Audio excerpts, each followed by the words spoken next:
primeiro período, como o pastor e professor deixou claro, ele mostrou a nós como que Deus foi preservando ao longo da história a Escritura, né? Como Deus soberanamente preservou a sua palavra. Então ele não só revelou, mas ele preservou a sua palavra. Agora a segunda parte ele vai entrar naquilo que especificamente ele trabalhou ao longo da sua vida de estudo, que é a família 35, né, pastor José? Cheguei só no fim, mas eu vou chegar também. Então nós iremos ouvir o pastor falar sobre a família 35, é um trabalho mais específico de cotejamento de textos do Novo Testamento, certo? Para a gente no fim chegar a uma conclusão qual de fato é uma boa tradução que nós temos em mãos, né? Porque essa é a ideia, né? A ideia é a gente olhar para uma tradução e dizer, essa aqui, essa é confiável, né? Essa aqui nos permite olhar para ela e ver que de fato ela traz aquilo que originalmente Deus quis comunicar à sua igreja. Então, esse é o segundo período aqui, então. Nós iremos orar. Sei que no período da tarde aí, biologicamente, o nível cai um pouco mais. Então, assim, se você começar a piscar demais, pode levantar, fique à vontade, vai lá no fundo, ou educadamente come uma água, volte, para a gente absorver ao máximo que será exposto aqui.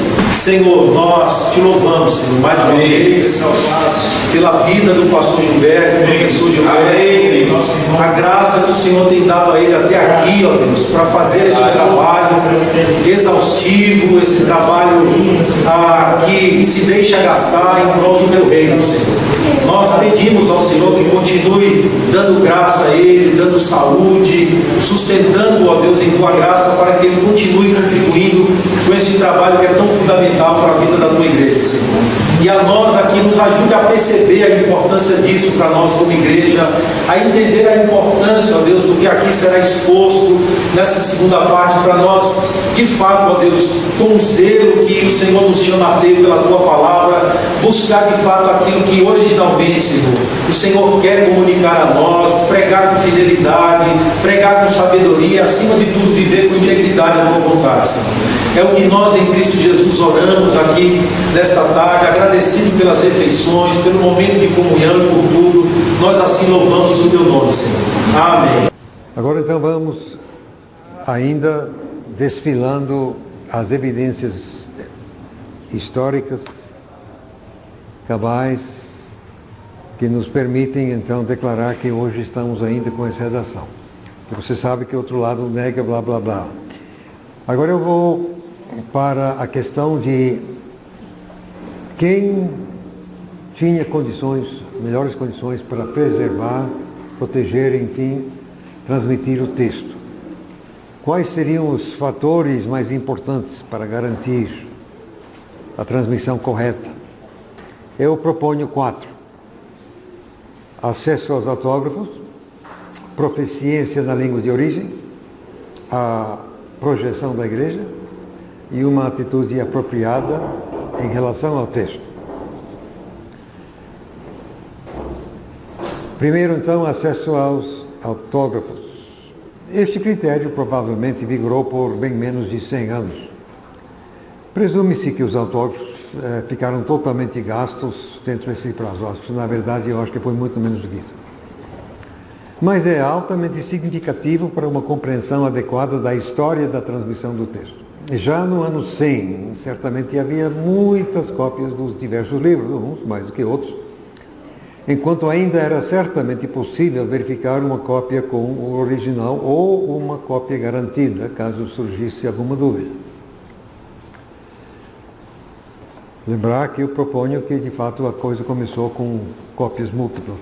Certamente havia um fluxo crescente de cópias fielmente feitas, emanando dos detentores dos autógrafos para o resto do mundo cristão. Naqueles primeiros anos, os copistas saberiam que a redação verdadeira poderia ser conferida e que isso aí exerceria pressão sobre eles no sentido de não tomarem liberdades com o texto.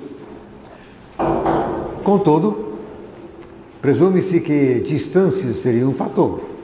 Para alguém, por exemplo, no norte da África, consultar o autógrafo de Efésios seria um empreendimento caro em termos de dinheiro e tempo. Creio que podemos concluir razoavelmente que, de modo geral, a qualidade das cópias seria melhor na região circunvizinha do autógrafo, iria deteriorar à medida que aumentasse a distância. Barreiras geográficas importantes aumentariam a tendência. Então, quem detinha os autógrafos? Falando em termos de regiões, seguramente podemos dizer que a Ásia Menor tinha 12, a saber, João, Gálatas, Efésios, Colossenses, as 2 a Timóteo, Filemão, a 1 de Pedro, as 3 de João e Apocalipse. Seguramente podemos dizer que a Grécia tinha 6, a saber, as 2 aos Coríntios, Filipenses, as 2 aos Tessalonicenses e Tito na ilha de Creta. Seguramente podemos dizer que a Roma tinha 2, Marcos e Romanos. Quanto aos outros, Lucas, Atos e a 2 de Pedro, provavelmente ficaram ou na Ásia Menor ou em Roma. Mateus e Tiago, talvez na Ásia Menor ou então Palestina. Hebreus, em Roma ou Palestina. Enquanto é difícil citar probabilidades sequer para Judas, é possível ter ficado na Ásia Menor também. Considerando a Ásia Menor e a Grécia juntas, a região Egeia, isto aqui circunda o mar Egeu, detinha os autógrafos de pelo menos 18, quer dizer, 2/3 do total, e talvez até mesmo 24 dos 27 livros do Novo Testamento. Roma detinha de 2 a 7. A Palestina talvez até 3, mas no ano 70, com a invasão romana, teriam sido enviados para um lugar seguro, imagino, digamos, para a Antioquia, lá para o norte. Quanto a Alexandria, isto é, Egito, não tinha nenhum, nunca. Então, claramente, a região Egeia tinha o melhor começo e a Alexandria o pior. O texto no Egito só poderia ser de segunda mão, na melhor hipótese. Tomando por base o exposto, podemos concluir razoavelmente que na primeira fase da transmissão do texto no Novo Testamento, as cópias mais confiáveis circulavam na região que detinha os autógrafos. Relembrando a discussão de Tertuliano acima, creio que podemos também estender essa conclusão até o ano 200 e além. Assim, alguém que no ano 200 procurava o melhor texto do Novo Testamento, presumivelmente iria à região Egeia, certamente não ao Egito. Que saibamos, nunca nenhum apóstolo visitou o Egito. Então, o Egito sempre estava numa margem. Agora, a segunda questão é domínio da língua original.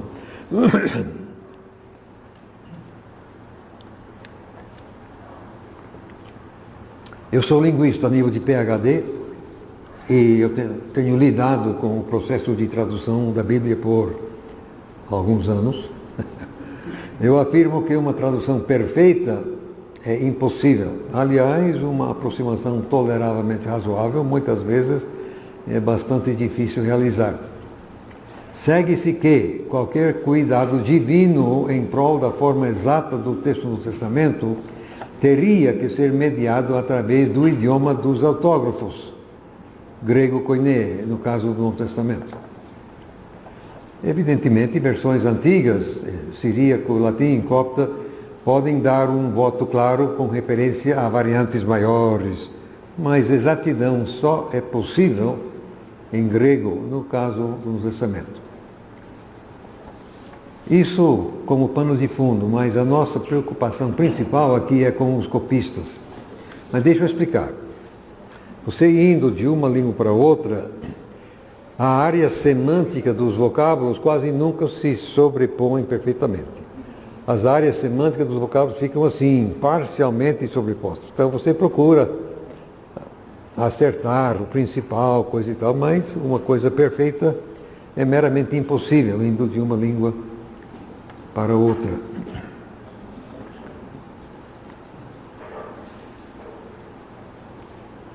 Agora sim, estou preocupado com os copistas.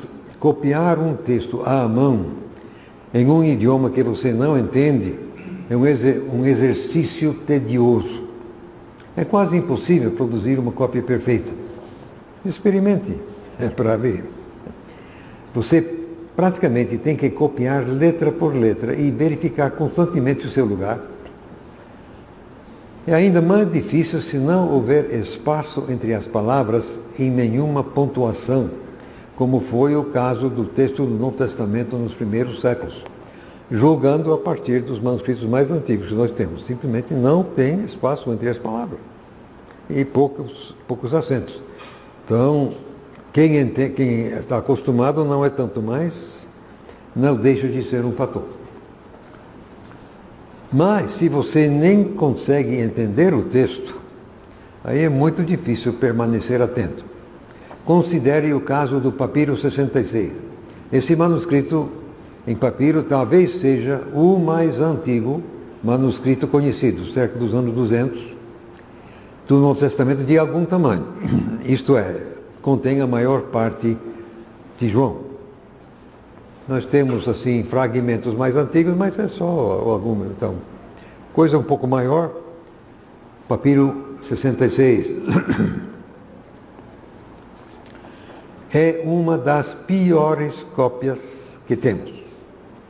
Tem, em média, 2 erros por versículo. Literalmente, eu vi. Muitos sendo erros óbvios, erros bobos, erros sem sentido. Pela natureza dos erros, é evidente que o copista copiou sílaba por sílaba. Eu não hesito em afirmar que a pessoa que produziu esse papiro 66 não sabia grego. Se ele tivesse entendido o texto, ele não teria cometido o número e os tipos de erros que ele cometeu. Além do mais, se você conhece a língua, você copia frase por frase, ou no mínimo palavra por palavra. Se você conhece, você não copia sílaba, não dá. Experimente para ver. Pega uma coisa em português e copia, vê como você faz. Agora, vamos pensar no problema do ponto de vista de Deus. Que Ele me perdoe. A quem deveria Ele confiar a responsabilidade principal pela fiel transmissão do texto do Novo Testamento? Lembre-se de 1 Crônicas 16:15, até 1000 gerações. Se o Espírito Santo fosse tomar parte ativa no processo, onde deveria ele concentrar os seus esforços? Presumivelmente, falantes fluentes do grego teriam a vantagem, e áreas onde o grego continuaria em uso ativo seriam as preferidas. Para ocorrer uma transmissão fiel, os copistas tinham que ter proficiência em grego, e isso ao longo dos anos. Então, onde o grego predominava? Evidentemente na Grécia até hoje e na Ásia Menor. O grego é a língua pátria da Grécia até hoje, tendo mudado bastante no decorrer dos séculos, como acontece com qualquer língua viva. A predominância do grego na área do Mar Egeu foi assegurada por muitos séculos pelo Império Bizantino, por sinal até a invenção da imprensa com texto móvel. Isso no século XV, 1450.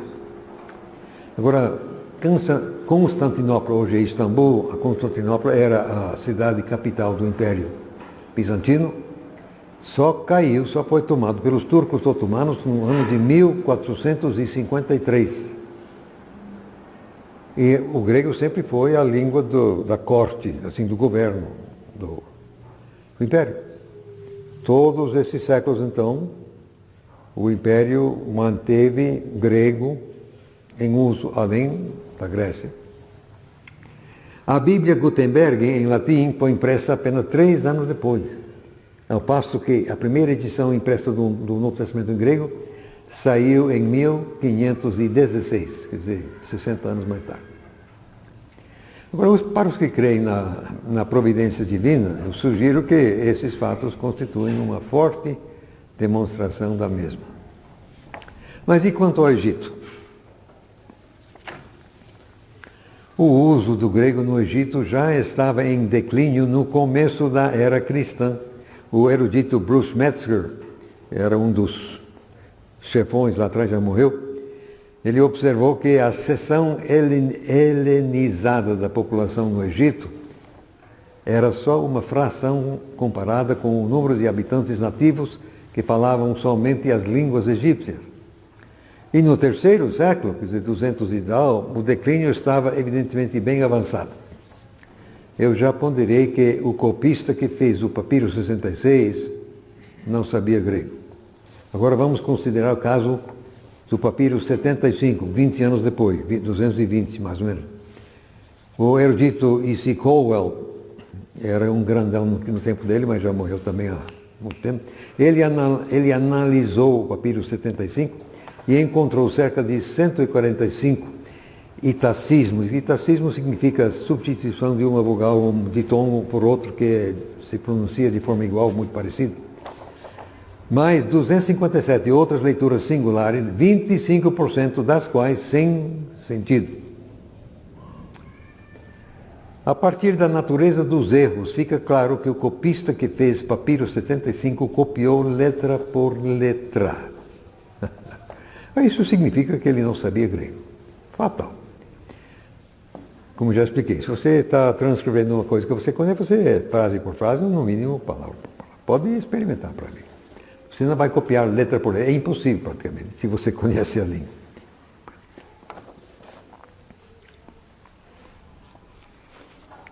O erudito Courtaland afirma que já antes do ano 200 o grego caía no desuso nas áreas onde se falava latim, siríaco ou copta, quer dizer, no caso, copta no Egito. E que 50 anos mais tarde a mudança para a língua local era bem acentuada. E Arland defende o texto egípcio, quer dizer, aquilo que está nas versões mais modernas. Mas ele mesmo declara que no ano 200 quase ninguém mais falava e que 250 estava pior. Mais uma vez, a região Egeia é de longe a mais bem qualificada para transmitir o texto com confiança e integridade. Notar que mesmo se o Egito tivesse começado com um bom texto, já no final do século II, a sua competência para transmiti-lo estava sempre diminuindo. De fato, os papiros antigos, provenientes do Egito, são demonstravelmente inferiores em qualidade, quando consideramos individualmente, além de apresentarem tipos de texto um tanto divergentes. Quer dizer, eles nem concordam entre si. Exemplificando mais um pouco, o manuscrito mais antigo que nós temos para as duas cartas de Pedro e a carta de Judas é o papiro 72. O pessoal coloca mais ou menos no ano 300. É de longe o pior manuscrito que nós temos para essas cartas. De longe. É 4 vezes pior do que o segundo pior. Então, esses manuscritos mais antigos, os papiros, sobreviveram exatamente porque eram péssimos, ninguém conseguiu utilizar, então foram enterrados nas areias desérticas do Egito e por estarem numa areia desértica, então sobreviveu até hoje. Gente, podem me acreditar, você querendo ler uma coisa como o papiro 66, que tem 2 erros por verso, é emocionalmente impossível. Eu já tentei. Você fica zangado. Você fica... Quer dizer, não dá. Não dá. Não dá. É por isso que esses manuscritos mais antigos sobreviveram, que ninguém quis usar. Era impossível. É emocionalmente impossível usar. Então foram jogados, enterrados na areia, enfim. Agora, um terceiro quesito, uma questão, outra relevante, é exatamente essa, por 2 motivos. Primeiro, a lei de oferta e procura. Funciona na igreja também, quanto em outros lugares. Onde há muitas congregações e crentes, haverá uma demanda crescente por cópias da Escritura. Se lembra, Justino diz que o pessoal lia, nas reuniões semanais, o que se fazia era ler a palavra de Deus. Você não pode ler sem cópia, sem livro, óbvio. Então, isso é um fator. Procura, oferta. Em segundo lugar, uma igreja forte e bem estabelecida normalmente terá uma liderança confiante e experiente. Exatamente o tipo de liderança que se interessaria pela qualidade de suas escrituras e que também seria capaz de fazer algo a respeito. Então, em que áreas a igreja primitiva era mais forte? Embora a igreja evidentemente tenha começado em Jerusalém, as primeiras perseguições e atividade apostólica fizeram com que ela se espalhasse. A principal linha de avanço parece ter sido ao norte, para a Ásia Menor, e daí ao oeste, para a Europa. Se a escolha das igrejas para receber as 7 cartas do Cristo glorificado, em Apocalipse 2:3, for indicativa, o centro da gravidade da igreja parece ter se deslocado da Palestina para a Ásia Menor antes do final do primeiro século. Lembrar que Jerusalém foi destruída em 70. Agora o erudito Kurt Aland concorda com outro erudito anterior a ele, Adolf Harnack, que cerca do ano 180 depois de Cristo, a maior concentração de igrejas estava na Ásia Menor e ao longo da costa do mar Egeu da Grécia. E ele segue dizendo: a impressão geral é que a concentração do cristianismo era no Oriente. Mesmo em torno de 325, a cena permanecia praticamente sem mudança. A Ásia Menor continuava sendo a palavra de a terra, coração da igreja. Aí eu digo, pois então, quem mais estaria numa posição melhor para certificar o texto correto do Novo Testamento? E o Egito. Outro erudito, por nome de Roberts, C.H. Roberts, num tratamento erudito dos papiros literários cristãos dos primeiros 3 séculos, parece favorecer a conclusão de que a igreja alexandrina era fraca e insignificante para o mundo grego cristão no segundo século. O próprio Aland afirma: o Egito se destacava das outras províncias da igreja, até onde podemos julgar, pelo domínio desde cedo do gnosticismo. Aí ele prossegue nos informando que ao final do segundo século a igreja egípcia era dominada pelo gnosticismo. E ainda adianta mais. As cópias existentes nas comunidades gnósticas não podiam ser usadas por estarem sob suspeita de serem adulteradas. Até aí o erudito Aland. Agora, Aland é grande campeão do texto egípcio, que é exatamente o texto, o chamado texto crítico que todo mundo está usando nas versões. O grande campeão deste tal texto egípcio, Aland, diz que no ano 200 os manuscritos que tinham lá não poderiam ser usados porque estavam debaixo de suspeita. Isso no ano 200. Então me diga por caridade quando e como a situação mudou de sorte que agora ele está vendendo o texto egípcio. Não dá, né? Não dá. Sim. Agora, vamos ouvir outro erudito, o Bruce Metzger, citando agora ele. Entre os documentos cristãos que durante o segundo século se originaram no Egito, ou lá circulavam, entre tanto ortodoxos como gnósticos, estão numerosos evangelhos apócrifos, Atos, Epístolas e Apocalipse. Há também fragmentos de obras dogmáticas e exegéticas compostas por cristãos alexandrinos, principalmente gnósticos, durante o segundo século. De fato, baseando nos comentários de Clemente de Alexandria, quase todo o tipo de seita cristã digressiva se representava no Egito durante o segundo século. Atenção, Clemente menciona os valentinianos, os basilinianos, os marcionitas, os perate, os encreatitas, os docetistas, os aimetistas, os cainitas, os ofitas, os sinominianos, Os Eutychian, 11 grupos diferentes. Voltando a Mestre, não se sabe que porcentagem de cristãos no Egito durante o segundo século era ortodoxa. Provavelmente muito pouco. Como então que nós havemos de procurar no Egito por um texto grego bom? Não dá, não bate, não funciona. Posso só fazer uma menção? Pode. A atualizada, ela segue o alexandrino, não é isso? Segue. A revista atualizada. A atualizada segue o alexandrino à risca. Então, diante desses argumentos aí, a atualizada já pode ser colocada de lado. Eu nunca uso.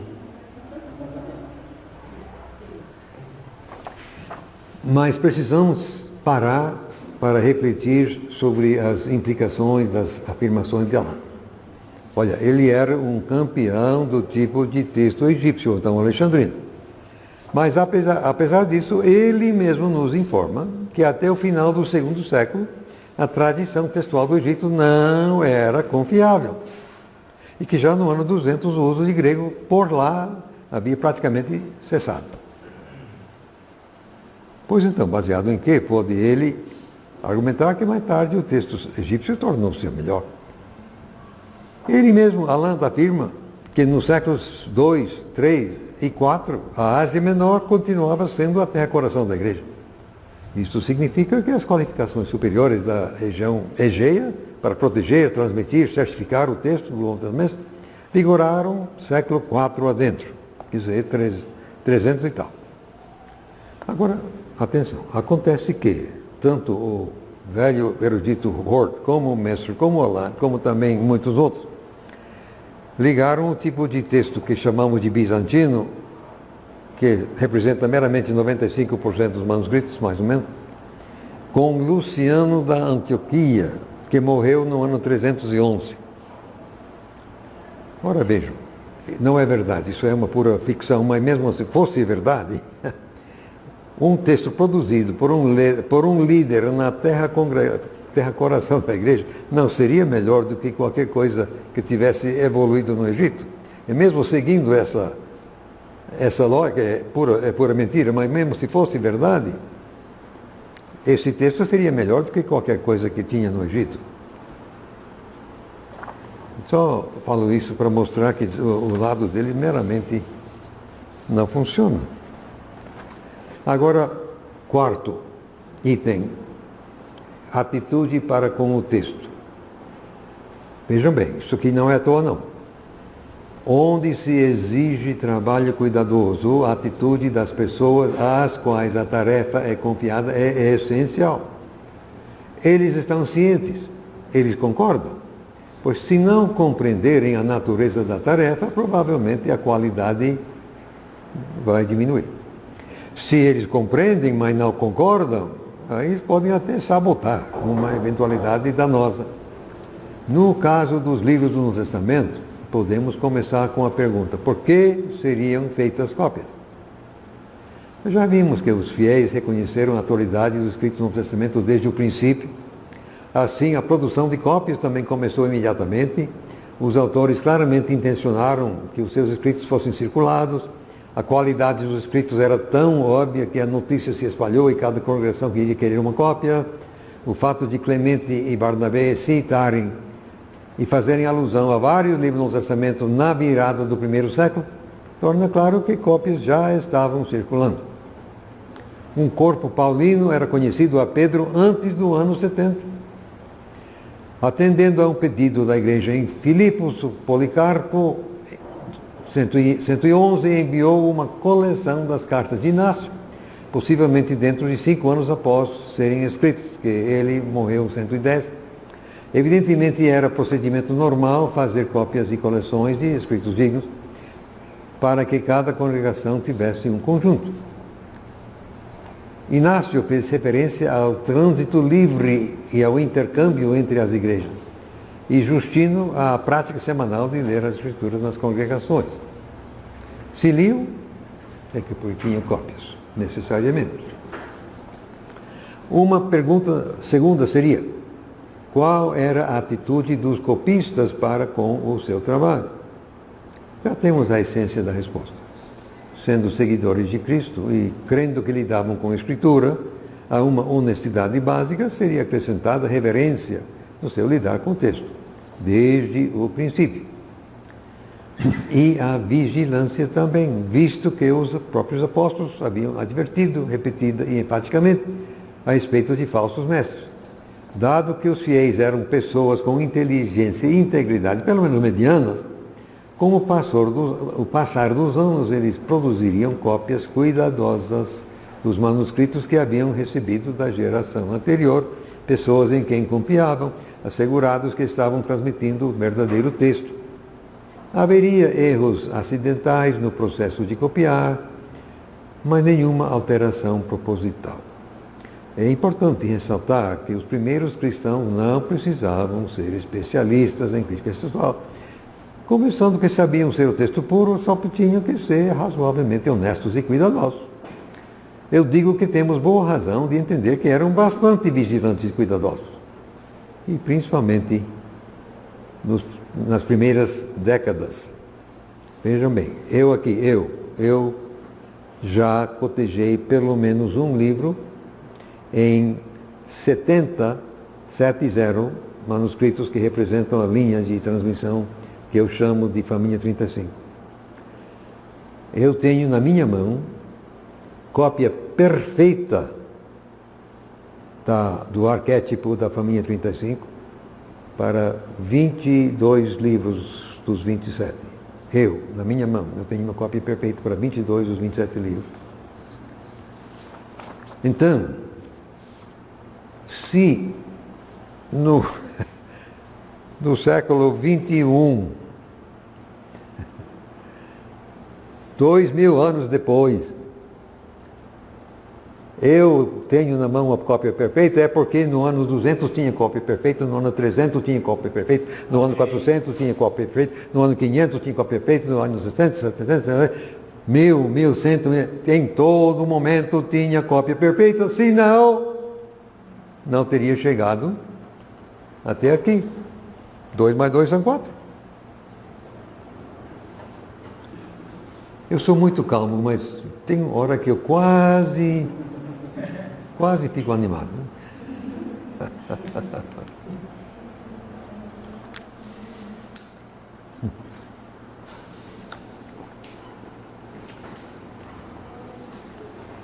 Voltando à questão da atitude.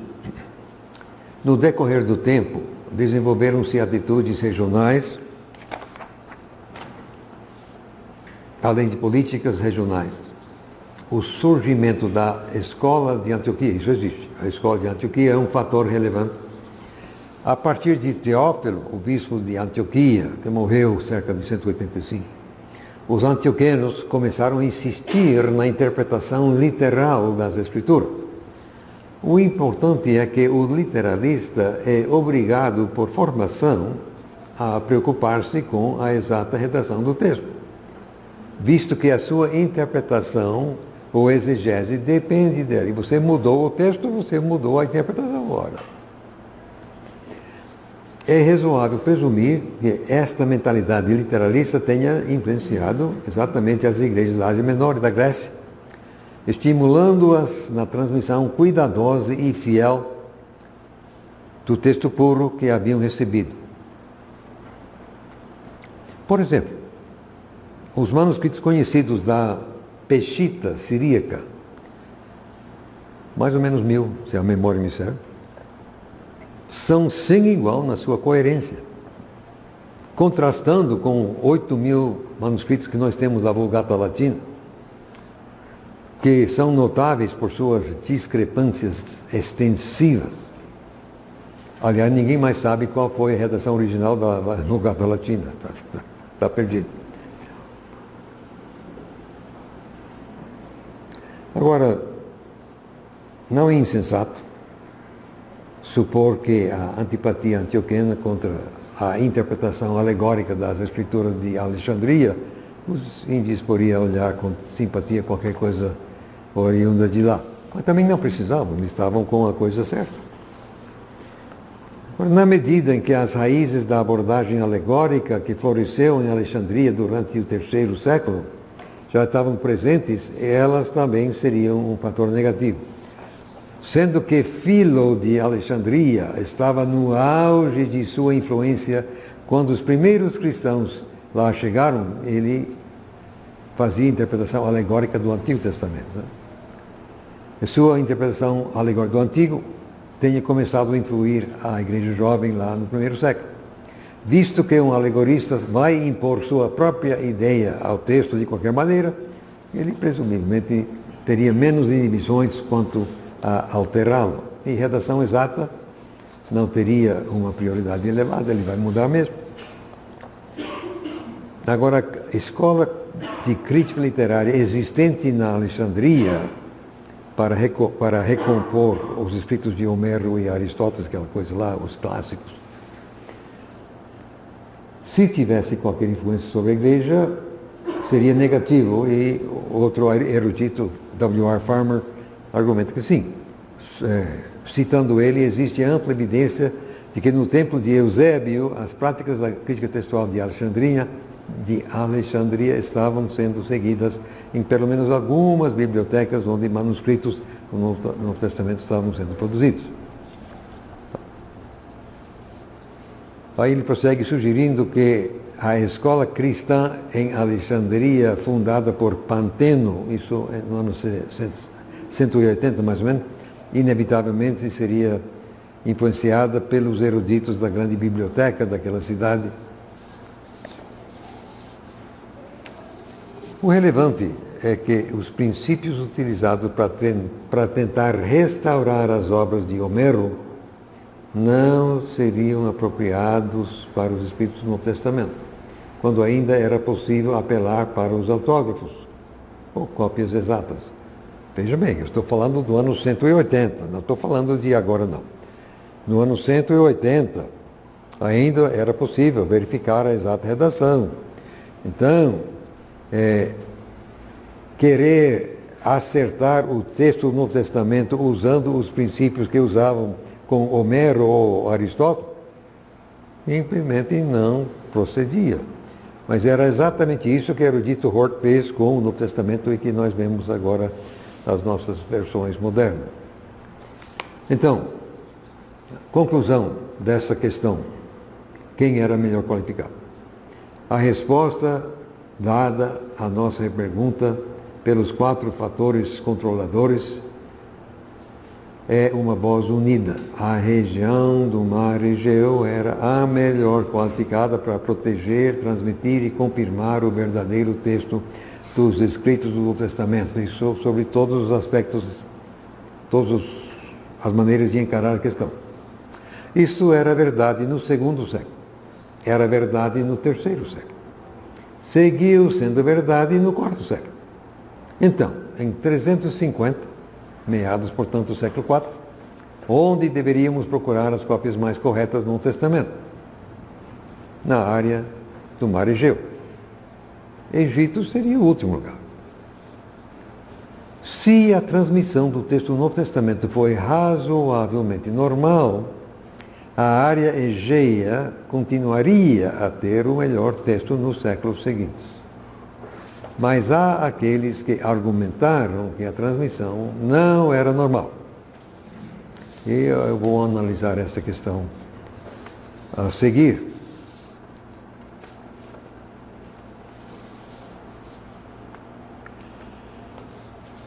Vamos voltar outra vez ao começo. Começando com Saulo de Tarso, os cristãos foram perseguidos, cai lá, por todo o Império Romano, até que Constantino deu um alívio no ano de 312. As perseguições incluíram a destruição esporádica de cópias do Novo Testamento, no todo ou em parte. Cai lá.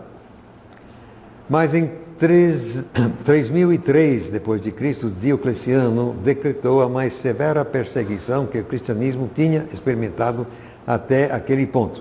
Diocleciano incluía a queima dos livros sagrados. Eles deveriam ser destruídos, onde quer que fossem encontrados. Embora a perseguição fosse do império inteiro, foi especialmente severa na Ásia Menor, onde o cristianismo era o mais forte, e continuou por pelo menos 10 anos. Agora, muitos manuscritos foram encontrados, ou traídos e queimados, mas outros certamente escaparam. Que muitos cristãos não pouparam esforços para esconder e preservar suas cópias das Escrituras é demonstrado por sua atitude em relação àqueles que entregaram seus manuscritos. Atenção!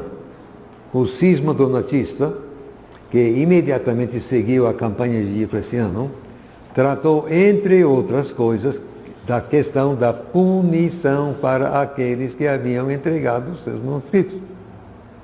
Os cristãos cuja inteira devoção às Escrituras foi assim demonstrada seriam também os que seriam os mais cuidadosos com a linhagem de seus próprios manuscritos.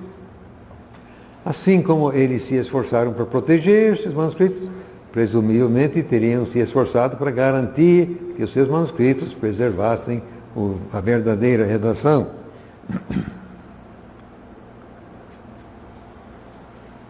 Aliás, a campanha de Diocleciano, 303, ok? Pode até ter tido um efeito purificador sobre a transmissão do texto. Aliás, eu argumento que sim mesmo. Vejam bem, se a atitude de desleixo em relação ao texto refletida na disposição de alguns cristãos de entregar seus manuscritos, também se estendeu à qualidade do texto que eles estavam preparados para usar, então pode ter sido os manuscritos mais contaminados que foram destruídos, grosso modo, deixando os manuscritos mais puros para reabastecer a terra. Vamos parar e pensar um pouquinho. Nós aqui não estamos mais sabendo como é esse tipo de coisa. Mas literalmente, me ouçam bem, literalmente houve caso o pessoal amarrar um líder, passar uma corda por cima de um galho, amarrar no corpo, não no pescoço, suspender ele, fazer um fogo debaixo dele, uma panela com azeite em cima do fogo, o azeite está fervendo, aí eles vão deixando o corpo descer. E a questão é, você vai entregar seus manuscritos ou não vai? Você vai entregar seus manuscritos ou não vai? Você vai entregar seus manuscritos ou não vai? E o homem está descalço. Então, os dedos já estão chegando perto do azeite. Convenhamos, moço. Numa hora dessa, se você não tiver convicção à prova de qualquer coisa, você vai amarelar, não vai amarelar. Você vai ganhar. Está doido? Ter teu pé deitado em óleo fervente, virar uma batata quente? Está doido? Então, fatalmente, os que não entregaram seus manuscritos eram realmente eram bichões, quer dizer, cristãos totalmente comprometidos, e exatamente aqueles que fariam de tudo para segurar os melhores manuscritos. Agora quem estava, o marromeno, né, um pé na igreja, um pé no monte, não, pintou a perseguição, está doido, está aqui, pode levar. Por isso que eu digo que houve um efeito purificador. Como assim? Não é só. Vai lá.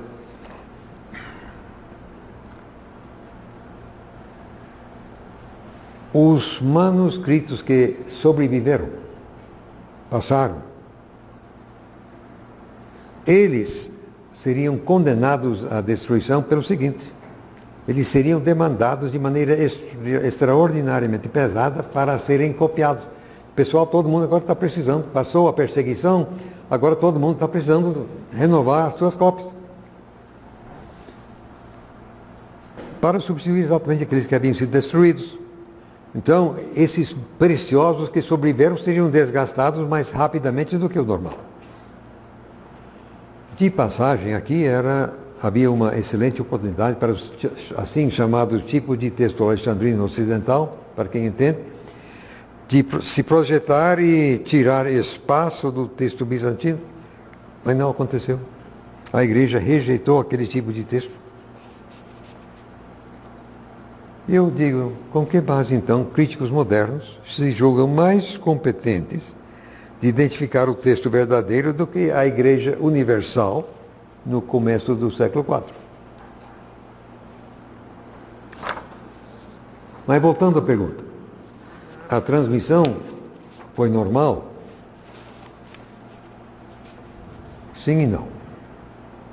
Presumindo que os fiéis eram pessoas de integridade e inteligência, pelo menos medianos, eles produziriam cópias razoáveis dos manuscritos que haviam recebido da geração anterior, pessoas em quem confiavam, tendo segurança que estavam transmitindo o texto verdadeiro. Haveria erros acidentais nos seus trabalhos de copiar, mas não alterações propositadas. Havia outros que expressaram interesse no escrito do Novo Testamento, pessoas às quais faltava integridade, que faziam suas cópias com intenção maliciosa. Haveria erros acidentais no trabalho deles também, mas também alteração deliberada do texto. Eu vou primeiro traçar a transmissão normal. Já mostramos que os fiéis sempre reconheceram os escritos como sendo inspirados, de autoridade.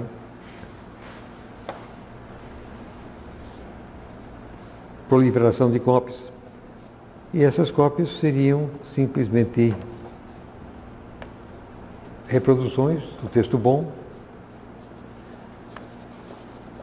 Eu digo que tudo isso que tenho desfilado, é necessário uma compreensão adequada da história da transmissão do texto, porque, atenção, indicam que uma tendência básica ficou estabelecida logo no princípio. Tendência que continuaria inexoravelmente até o advento do texto impresso. Por que eu digo inexoravelmente? Eu sei o que significa isso. Digo porque, dado o processo normal de transmissão, a ciência da probabilidade estatística, isso é uma ciência da matemática, demonstra que uma forma de texto em tais circunstâncias dificilmente poderia ser deslocada de sua posição dominante. As probabilidades contra uma forma concorrente de texto jamais alcançar atestação majoritária seriam proibitivas.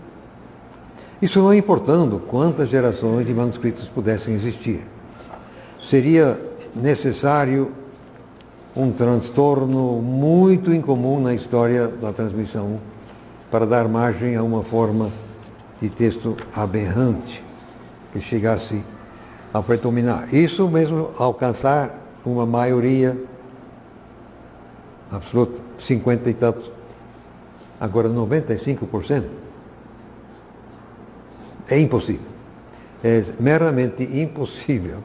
Qualquer tipo de texto que foi criado lá pelas tantas, a caminho, desbancar o texto majoritário que já estava a pleno vapor desde o começo, que já mostrei. Então, quando eu digo inexoravelmente, isso é com base na ciência da probabilidade. Isso existe, isso é uma ciência. Não estou inventando coisa. Eu tenho algum livro meu, cadê? Está aí um dos apêndices e eu mostro isso. Deixa eu explicar que o argumento baseado em probabilidade estatística se aplica a qualquer literatura, qualquer coisa. Não é só Novo Testamento, não. E não leva em conta qualquer preocupação extraordinária pela pureza do texto. Pois bem, alguém que está copiando alguma coisa escrita por sabe-se lá, se ele não tem nenhum compromisso maior. Agora, quem está copiando acha que é Bíblia, que é palavra de Deus, aí deve realmente, se ele crê que é palavra, ele vai trabalhar com, digamos, um cuidado além do meramente comum ou normal. Isso sem comentar qualquer participação de Deus no negócio. Mas eu tenho argumentado, os primeiros cristãos realmente tinham essa preocupação especial. E isso acompanhou a difusão do cristianismo. Então, Irineu levou até a França, Gália, e aí.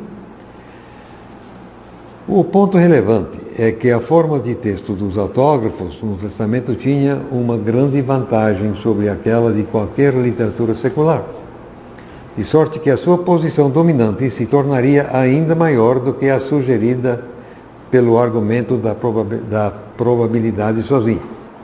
Ainda mais se os autógrafos foram publicados como cópias múltiplas.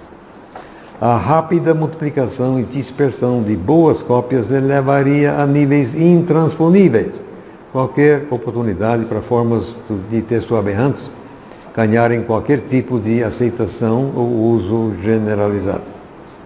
Segue-se que dentro de relativamente poucos anos, após os livros do Novo Testamento serem escritos, surgiu rapidamente um texto majoritário, assim que se fala hoje, cuja forma era essencialmente aquela dos próprios autógrafos. Esta forma de texto, no decorrer natural das coisas, continuaria a se multiplicar e em cada geração sucessiva de cópias continuaria a ser exibida na massa dos manuscritos existentes. Enfim, teria uma transmissão normal.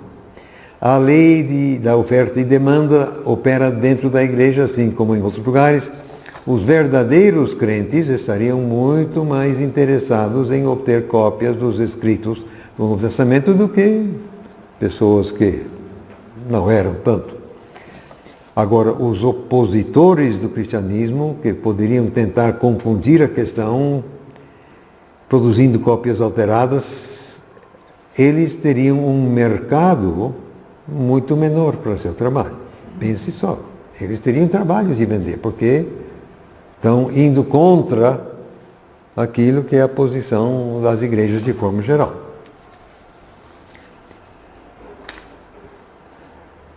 O uso de designações como sírio, antioqueno, bizantino, enfim, para o texto majoritário, seria um nome melhor, mais objetivo, reflete sua ligação generalizada com aquela área, quer dizer, o Império Bizantino. Eu não conheço nenhuma razão para duvidar que o texto bizantino, assim chamado, é de fato a forma de texto conhecida e transmitida na região Egeia desde o princípio. Em suma, eu creio que a evidência claramente favorece aquela interpretação da história do texto que vê a transmissão normal do texto centrada na região Egeia, a área melhor qualificada sobre todos os aspectos para transmitir o texto desde o princípio. O resultado dessa transmissão normal é o tipo de texto bizantino. Em cada época, incluindo o século II e III, ele tem sido o texto tradicional. Vejam bem, abre parênteses, eu ainda não estou separando ou distinguindo a família 35. A família 35 era exatamente o âmago da tradição majoritária ou bizantina. A família 35 está bem no meio. Mas eu não estou falando dela ainda. Estou mostrando que Deus preservou realmente através e de forma maciça mesmo, Assim sendo, eu afirmo que o texto do Novo Testamento teve uma transmissão normal, isto é, a plenamente previsível difusão e reprodução de cópias fiéis dos autógrafos desde os primeiros anos ao longo da história da transmissão, até que a disponibilidade de textos impressos colocou ponto final na prática de copiar à mão. Agora, você está projetando, mas eu creio que eu vou pular agora a questão da transmissão anormal, que eu quero ganhar tempo para falar mais sobre a família 35. Mas, como já reconheci, é perfeitamente óbvio, ao mesmo tempo do normal houve a anormal. Eu digo que o texto chamado alexandrino é exatamente uma representação da transmissão anormal. São coisas, cópias feitas por pessoas que não acreditavam que era a Bíblia, não tinham nenhum cuidado. Quem sabe estavam até maliciosamente, perversamente, propositadamente alterando com objetivo negativo. Não quero gastar muito tempo com isso, não. Você sabe que existe isso, é a questão. Não estou negando a existência. Existe. Agora, no entanto, eu vou ler agora só os dois últimos parágrafos desse vídeo. Está na página 7. Por exemplo, Gaio, um líder ortodoxo que escreveu próximo ao fim do segundo século, citou por nome 4 hereges que não só alteraram o texto do Novo Testamento, mas tinham discípulos que multiplicaram cópias de suas versões. De interesse especial aqui é a sua afirmação, quer dizer, de Gaio, que eles não podiam negar a sua culpa por não poderem produzir os originais nos quais eram baseados as suas cópias. Agora, isso seria uma acusação vazia da parte de Gaio, se também ele não podia produzir os originais. Eu já tenho argumentado que as igrejas na Ásia Menor, por exemplo, ainda possuíam os autógrafos ou cópias exatas que eles mesmos haviam feito. Sim, eles sabiam absolutamente qual era a redação verdadeira e podiam repelir as formas aberrantes com confiança. Um homem como Policarpo, por exemplo, seria capaz de afirmar no ano de 150, letra por letra, se for o caso, fosse o caso, a redação original do texto para a maior parte dos livros no Testamento.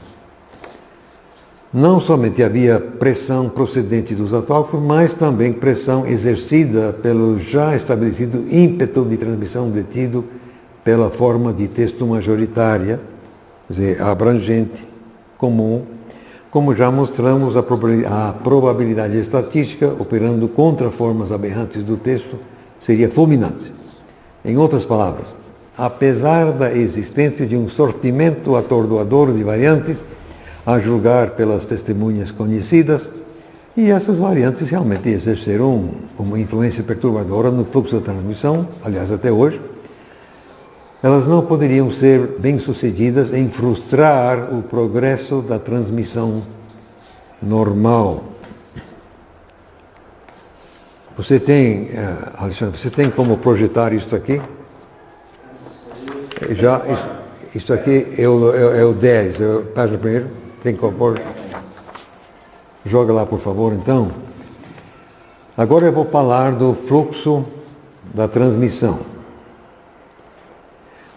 Que tipo de quadro podemos esperar encontrar nas testemunhas sobreviventes, pressupondo que a história da transmissão do texto do Novo Testamento foi predominantemente normal? Podemos esperar um largo espectro de cópias apresentando pequenas diferenças devido a erros no processo de copiar, mas todas refletindo uma tradição comum. A existência simultânea de transmissão anormal nos primeiros séculos resultaria num punhado de cópias singulares salpicadas fora daquela corrente principal. O quadro teria aparência semelhante à figura A.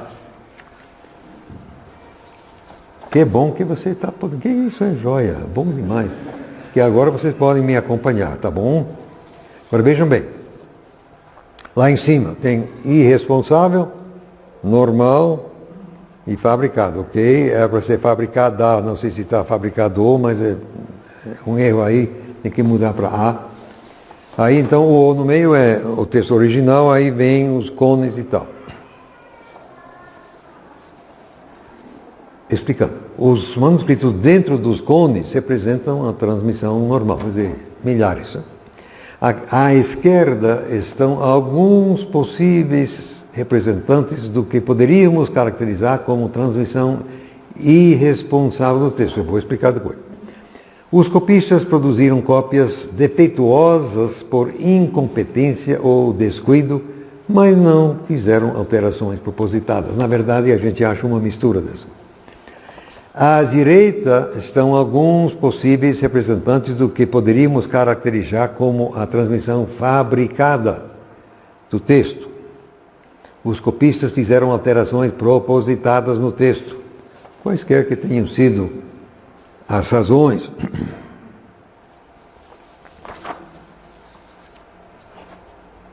Produzindo então cópias falsificadas, não cópias verdadeiras. Agora, estou bem ciente que manuscritos distribuídos, a figura acima contém tanto erros de descuido como erros deliberados. Vamos olhar para o lado irresponsável. Você vê que eu tenho coisas lá mesmo antes do ano 100. É que esse 7Q5, 4 e 8 diz respeito à cova de Qumran, número 7, e fragmentos número 5, 4 e 8.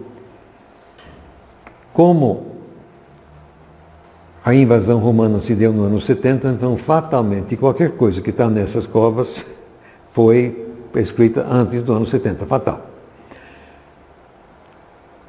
Quase tudo lá é do Antigo Testamento, mas esses fragmentos são do Novo Testamento. Isso aí eu posso defender, mas não neste momento. Mas são fragmentos, meros fragmentos, algumas letras, poucas. Então, não tem como dizer se era que tipo, porque são pequenos demais. Agora, logo abaixo tem papiro 52, papiro 64 e papiro 67. O papiro 52 todo mundo coloca no ano 120 mais ou menos. Os papiros 64 e 67 são muito controvertidos, mas eu entendo que de fato foram produzidos dentro do primeiro século, mas também fragmentos, pouca coisa. O papiro 52 tem, não me lembro bem, 10, 12 linhas, então é um pouquinho maior, mas está cheio de erros também. Então, eu chamo isso de irresponsável sem poder provar que merecem. Agora, quando a gente chega no ano 200, aí você tem papiro 66, papiro 46, papiro 75. Por que eu chamo de irresponsável? Como eu já disse, o papiro 66 é escrita sílaba por sílaba, 75 letra por letra. Então, quem copiou nem conhecia a língua. E, portanto, eu digo que ele era incompetente para semelhante ofício. Então, ele era irresponsável. Ele não tinha condições pessoais de exercer esse ofício. O papiro 46 está cheio de erros. Aliás, todos eles.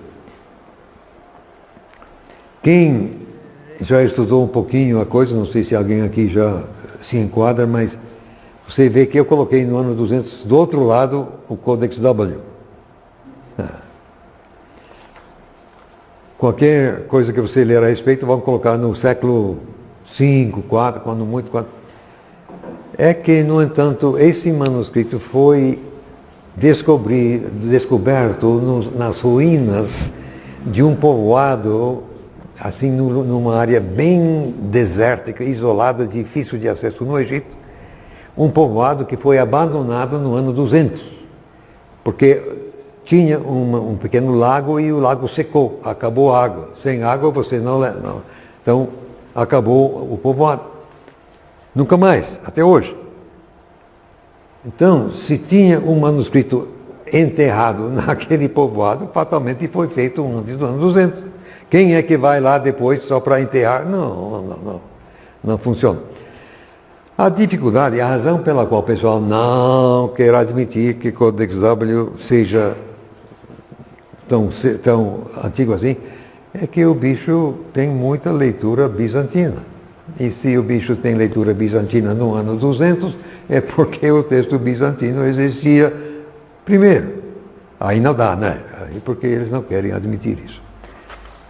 Não vou gastar tempo, só para você entender, quem já entende por que eu coloco isso. Por isso. Mas bem, então, eu coloco do lado fabricado os grandes Codex B, Codex Aleph e também outros A, C, D e tal. O que o outro lado nunca vai te explicar é que, longe de ser os melhores, são antigos. Isso não tem como negar. São antigos. Mas você vê, assim, às vezes na nota de algum rodapé de alguma Bíblia, assim, os manuscritos melhores e mais antigos, né? São antigos. Quem disse que são melhores? Quer dizer, antigo é uma questão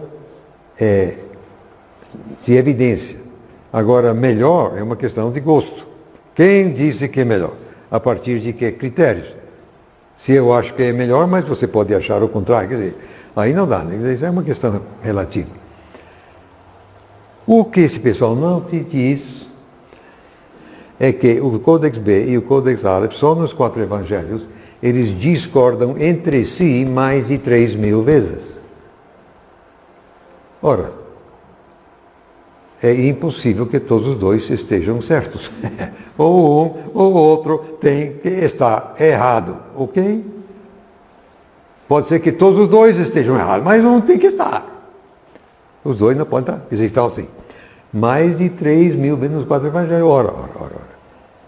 Não dá, não é? Isso aí não é coisa boa. O pessoal diz, não, isso é... Cadê? Ah, eu tirei... mas eu tenho aqui 2 volumes de Hosker, onde ele mostra cabalmente que esses 2 manuscritos, B e Aleph, não são de boa qualidade.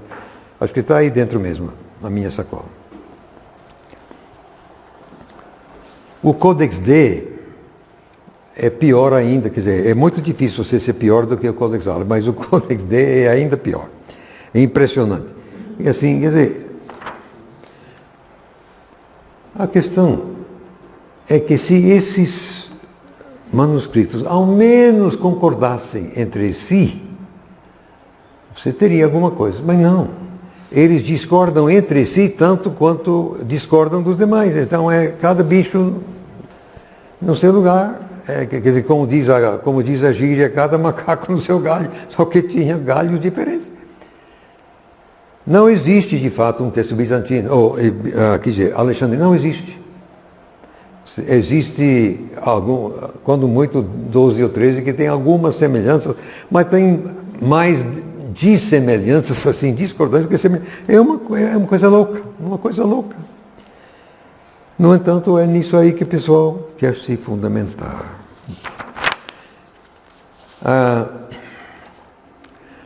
O que eu quero agora, mesmo que você concentre no centro aqui da coisa. Essa seta que vem no âmago de cima para baixo é exatamente a família 35. Eu vou falar mais sobre isso já. Voltando, você vê que eu argumento que a campanha de Diocleciano teve um efeito purificador, já falei sobre isso um pouco. Mais embaixo você vê o processo de transliteração no ano 900. Ninguém sabe por quê, mas até o ano 900, todos os manuscritos que nós temos são unciais, quer dizer, letras maiúsculas. E geralmente palavras emendadas e tal. A partir do século X, então, começam a aparecer os manuscritos que nós chamamos de cursivos. Aí então o pessoal começou a escrever assim, com letra minúscula e às vezes separando as palavras, então fica mais fácil de ler. Não sabemos, quer dizer, não existe nenhum registro de uma ordem, de um papa ou nada, quer dizer, nada que provocasse essa mudança. Parece que foi meramente uma coisa, um consenso. O pessoal pegou a ideia, boa ideia. Então, aos poucos, dentro de 100 anos mais ou menos, o pessoal largou o uso da letra maiúscula e mudou para o minúsculo. E daí, por que eu falo disso? É porque o que parece é que mesmo os menos maus, se me perdoem, os manuscritos, os unciais melhores do século IX até do século X, os melhores em termos da maioria do bizantino, mas eles não são da mesma qualidade que os bons manuscritos cursivos depois. E indago, mas o que houve? A troca de que é isso? Que também nós temos palimpsestos, isto é, onde alguém raspou, isso só se faz com couro, não pode fazer com papiro que meramente vai desmanchar. Mas com couro você pode raspar o couro, e como o couro tem poros, né? Tinha um dia os pelos, então, e a tinta penetra no couro. Então você mesmo raspando, mas fica um resto da tinta. E depois eles giraram 180 e escreveram, mas você com jeito pode decifrar que estava embaixo, até certo ponto. É o tal de palimpsesto, quer dizer, escrito outra vez.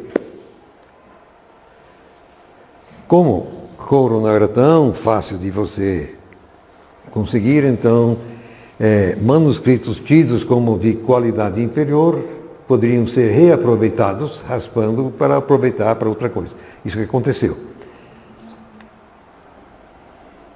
Eu creio que muitos outros, os melhores manuscritos, provavelmente por tanto uso, já estavam também gastos, caindo aos pedaços, e meramente terminaram de destruir. O fato é que você vê depois, com o começo dos manuscritos cursivos, a percentagem de qualidade melhor. É por isso que está desse jeito.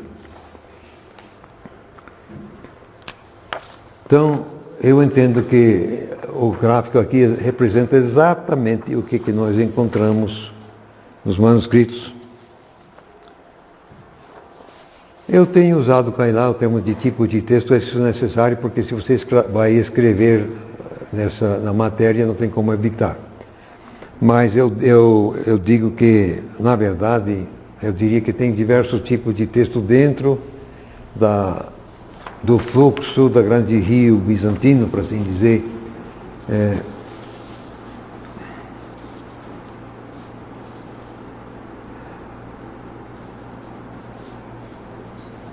Quando eu digo que o texto majoritário, então o texto bizantino, se encontra entre 90% e 95% dos manuscritos, isso é meramente uma maneira por alto de falar. Vamos ver se a gente esmiuça um pouquinho mais essa questão. Eu diria, também por alto, eu nunca tentei provar isto aqui, tintim por tintim, mas, em grosso modo, por alto, 100% dos manuscritos concordam quanto a, digamos, 50% do texto, quer dizer, as palavras. São mais ou menos 140 mil palavras no Testamento, então 70 mil palavras, todos os manuscritos estão de acordo, 100%. Então não tem jeito, quer dizer, aí não tem dúvida quanto àquilo que seria a redação original.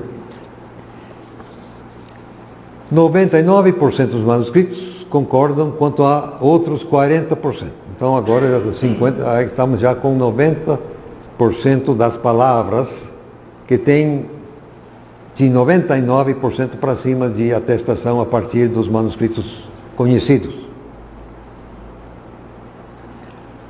Mais de 95% concordam quanto a outros 4%. Então agora já vamos para 94%, com pelo menos 95% de atestação. Mais de 90% dos manuscritos concordam quanto a outros 2%. Então agora estamos com 96%, com pelo menos 90%. Outros 2% com mais de 80% e meramente 2% das palavras que tem menos de 80% dos manuscritos concordando. E a maior parte desproporcional disso está no Apocalipse, que é mais complicado. Não estou preocupado em defender a precisão desse número, são palpites, mas eu creio que está perto da realidade. Então, com essa ressalva, nós podemos falar razoavelmente de um tipo de texto que é apresentado por 95% dos manuscritos conhecidos. Sabemos que existem outros que não descobrimos ainda. Provavelmente não são muitos, mas alguns devem ter. Agora vamos chegar à questão. Como explicar a predominância de 95% ou 90%, a não ser que esse texto seja procedente dos autógrafos. Aí tem outros argumentos, mas não vou me deter com isso. Quero chegar mais na frente.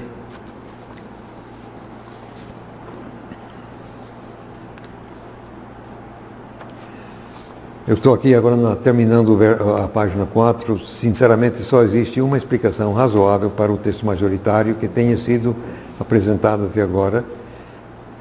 Ele é o resultado de um processo de transmissão essencialmente normal. E a fonte comum para sua concordância é os autógrafos.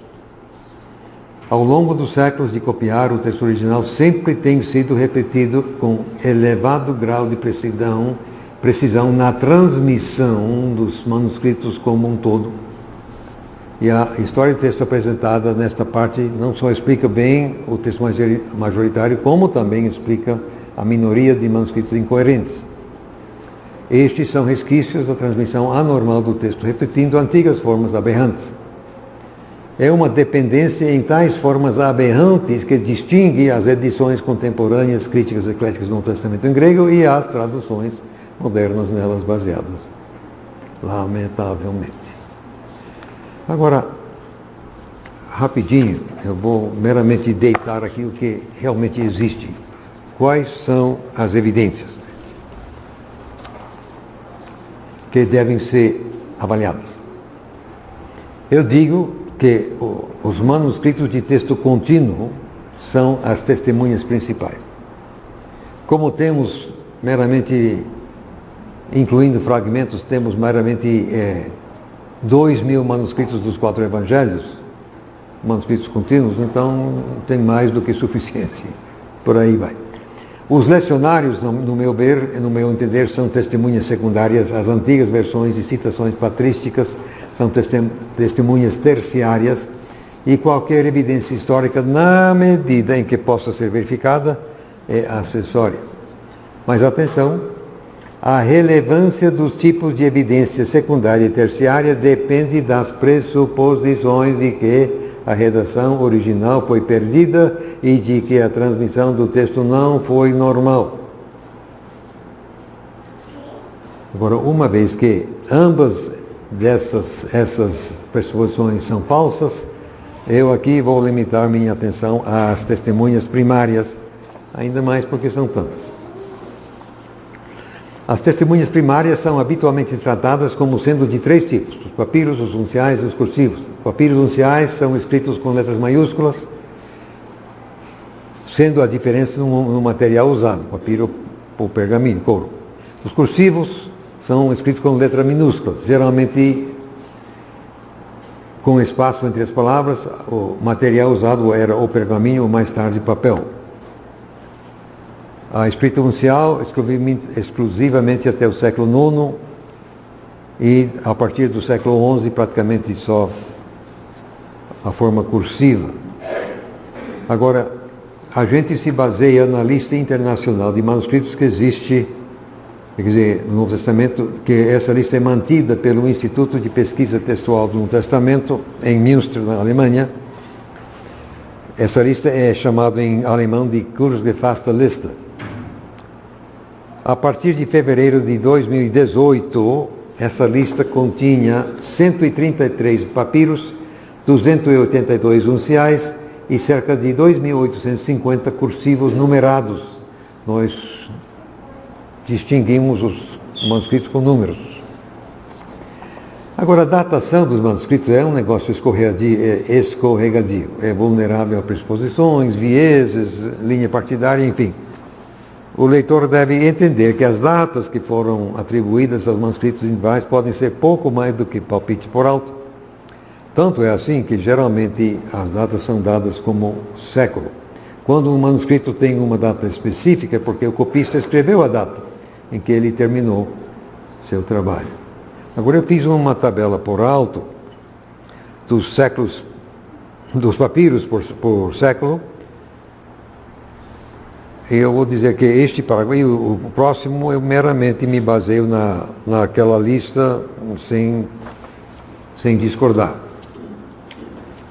Então esses papiros variam do segundo até o oitavo século. O segundo século tem 4, o terceiro tem 49, quarto 31, quinto 14, sexto 16, sétimo 16, o oitavo 3. Então, destes 133 papiros, 35 têm menos de 5 versos, então são meros fragmentos. De passagem, atenção, na minha opinião, a única contribuição de um fragmento é estabelecer que qualquer variante que contiver existia quando foi copiado, mas nada. A não ser que pode até ter sido criado pelo copista. Um fragmento datado antes do ano 100 estabelece que o livro existia naquele tempo. Por exemplo, o fragmento 7Q5, que é de Marcos, demonstra que Marcos existia já no ano 70, fatalmente. Por exemplo,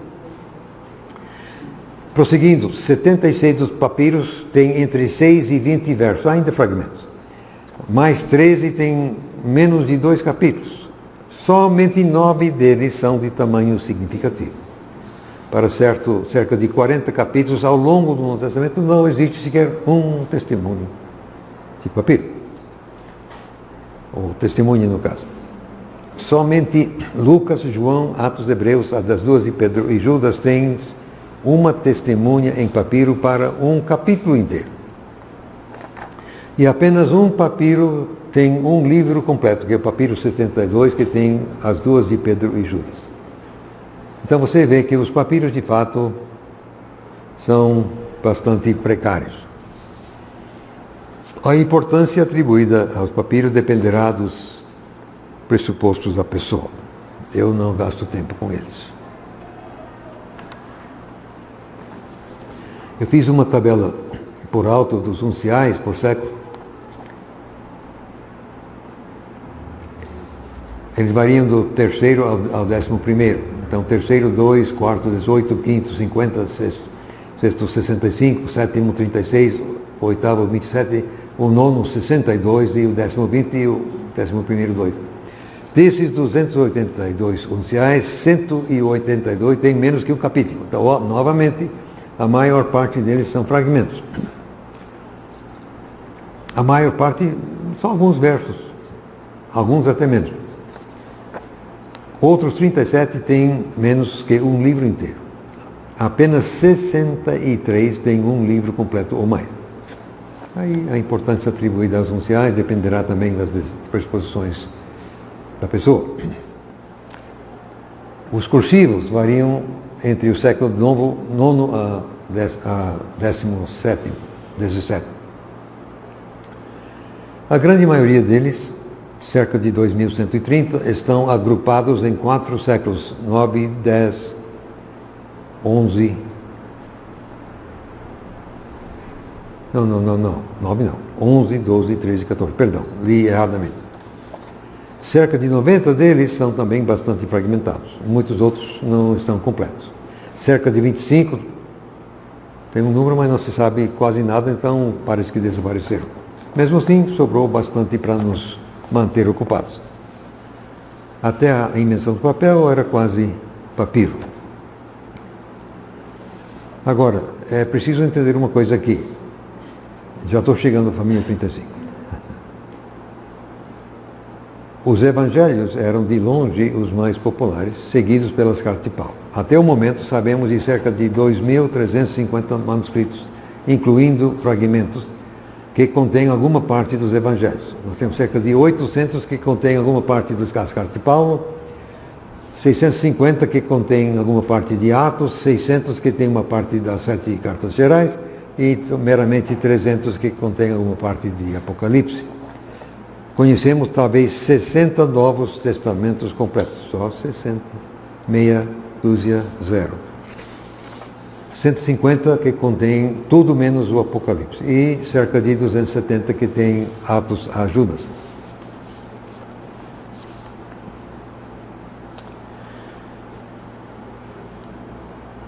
Descontando os fragmentos, etc. e tal, lacuna, enfim, etc., para qualquer dado verso que você queira verificar, só vai ter 1.700 mais ou menos, por causa do número de fragmentos, enfim. Agora, atenção, agora estamos chegando à questão principal. Qualquer pessoa interessada precisa entender que não está lidando com 1.700 testemunhas independentes. Os manuscritos representam uma variedade de linhas de transmissão, ou famílias. Tais famílias seriam testemunhas. Por exemplo, o erudito Frederick Wissant, ele cotejou e comparou 1.386 manuscritos em Lucas, os capítulos 1, 10 e 20, quer dizer, 3 capítulos inteiros. Então foi um trabalho respeitável. 1.386 manuscritos. Ele cotejou de fora a fora esses 3 capítulos.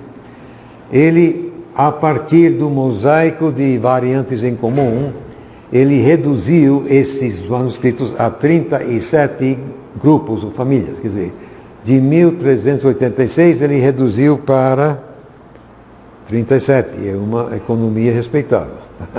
Ok? Uma é exatamente a suposta Alexandrina, contendo talvez 10 representantes. Todos os outros 36 ficam dentro do Rio Bizantino. Ele também chamou 89 de aleatórios, quer dizer, eram tão disparados que não faz grupo com ninguém.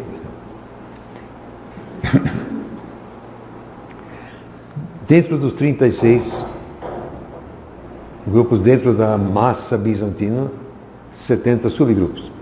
Tudo isso ele conseguiu baseando-se em perfil ou mosaico de leituras em comum. Exatamente o DNA da família seria. Mas haverá inter-relações entre famílias e para ter certeza sobre tais relações precisamos de uma reconstrução cientificamente elaborada da história da transmissão do texto do Novo Testamento. Agora, meus irmãos, eu sei que estão cansados, mas atenção, agora estou chegando no ponto nevrálgico. Você precisa entender isto. Lamentavelmente não existe tal reconstrução.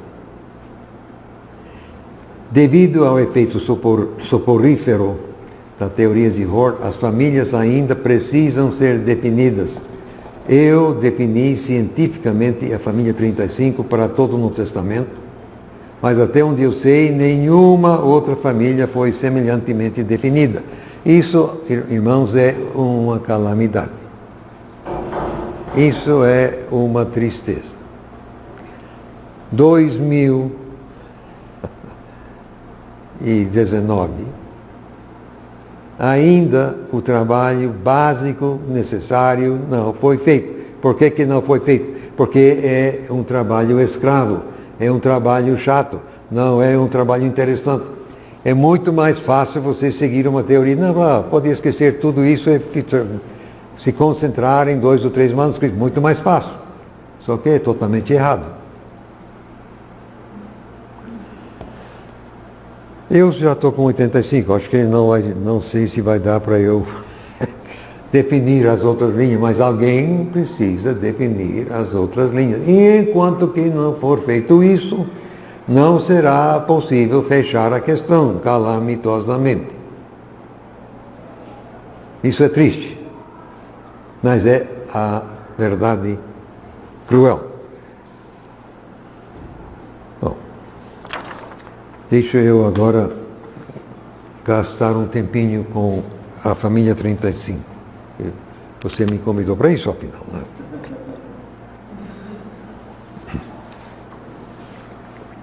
Você se lembra aquela figura? Então, aquela seta que descendo no meio, o âmago da figura, isso é a família 35. Eu aqui já disse, eu cotejei já pelo menos um livro inteiro, em 70 representantes daquela família. Mas eu estou sempre colocando no meu site na internet o trabalho, inclusive o resultado do meu cotejar dos manuscritos. Então, a minha reconstrução do arquétipo da família 35, que está, aliás, no texto grego que ali está, se baseia no consenso da totalidade de manuscritos que eu aqui pessoalmente cotejei, letra por letra. Em Mateus, acho que são 51 manuscritos. Em Marcos, acho que 53 ou 4. Lucas também 51. João, acho que 56. E por aí. Nas cartas é mais assim como 40, porque se nós temos 2.000 manuscritos nos evangelhos, a família 35 é composta de mais ou menos 250 manuscritos. Mas isso num universo de 1.700. Então, você chega então em Paulo é muito menos. Então, Paulo, a totalidade da família é 84 por ali, ou 90. Aí então eu cotejando 40, estou com 50% mais ou menos da família. Pois não? Você... Ô, pastor, surgiu uma pergunta aqui. Quantos manuscritos, o senhor disse que tem 22 manuscritos em mãos dos 27 livros do Novo Testamento, correto? Perfeitos. Perfeito, isso, perfeito. Aí a pergunta é, quantos o senhor pesquisou para chegar, para apurar esses 22? Assim, em média. Não, mas isso depende... do texto, né? Depende. Em Mateus já fiz 51, em João 56. Nas cartas de Paulo, normalmente é 34 por ali que eu falo. Nas 7 cartas gerais eu fiz 43, só que eu passei 3 semanas em Münster, na Alemanha, e quanto a... tem mais ou menos 13, 14 lugares nas 7 cartas gerais onde há uma racha séria dentro da família 35, e quanto a esses 13 ou 14 lugares, eu mesmo verifiquei os microfilmes, que lá eles têm microfilme de 500 manuscritos, 5.000 manuscritos. Quase a totalidade. Então, eu fiquei lá 3 semanas, ok? Trabalhando lá dentro. E quanto a esses 13 lugares, eu verifiquei todos, eu verifiquei 79 dos 83 membros da família. Então, nas 7 cartas gerais, por exemplo, jogo fechado, quer dizer, eu verifiquei praticamente 100% dos membros da família. Em Paulo, menos coisa e tal, mas como a fidelidade interna é única, literalmente eu defini o texto, o arquétipo da família 35 para dar início ao meu trabalho a partir de 4 manuscritos, que o velho Tischendorf havia cotejado, e ele publicou o resultado de seu cotejamento. E entre 50 manuscritos que ele cotejou, ele aleatoriamente, sem saber o que estava, mas ele escolheu 4, quer dizer, 4 da família 30. E são tão coesos, são consistentes, que a partir de 4, você já estabelece praticamente o que vai ser o texto. Aí eu fui cotejando, aí cotejei 15, 20, fui obrigado a mudar uma coisa aqui, uma coisa ali. Tá? Questão de uma letra, quase sempre a diferença de uma letra, e quase sempre é meramente a questão da grafia da palavra. Simplesmente não toca o sentido. É impressionante. Agora, quanto menor o livro, mais fácil foi fazer um trabalho perfeito. Não sei onde está aqui, em algum lugar, eu digo que no livro de Filemão, que é só um capítulo, né, 25, eu tenho mais de 20 manuscritos perfeitos. Mais de 20. Em a segunda, aos Tessalonicenses, que é um livro pequeno, né, 3 ou 4 capítulos, acho que tem uma dúzia. O livro de Tito, acho que tem 9. O livro de Gálatas, que já melhoria, eu tenho 6. Livro de Efésios, eu tenho 4, perfeitos. Em livro, mesmo depois como Romanos, eu tenho 2, 1 Coríntios, o 1, pelo menos 2, segundo Coríntios. Até mesmo em Mateus ele tem um perfeito. São 27. E também coisas pequenas como 2 João, 3 João, Judas, mais de 20. Quase todos são perfeitos.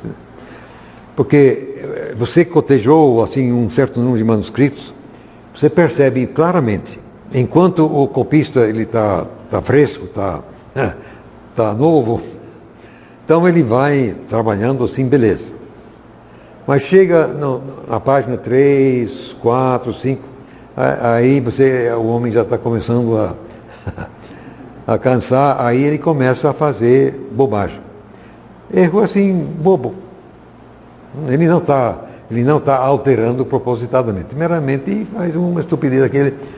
Aí de repente parece que ele vai tomar um cafezinho, descansa um pouco, aí ele volta, pronto, melhorou.